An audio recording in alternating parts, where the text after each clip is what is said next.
CBI को राजनीतिक उद्देश्य व्यवहार करुँच जितेबाला इच्छा डरवाई नोटिस जारी करुँच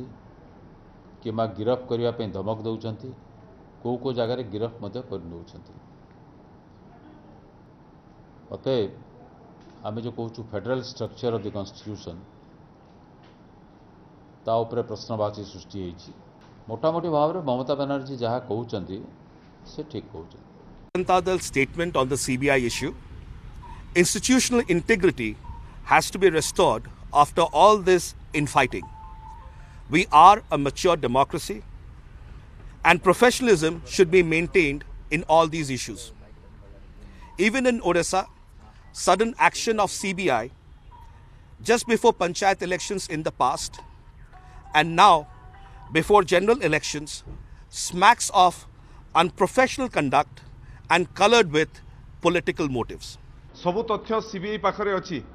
एवं से जेडे बड़ व्यक्ति हो जो माने करप्शन रे शामिल होचंती तांको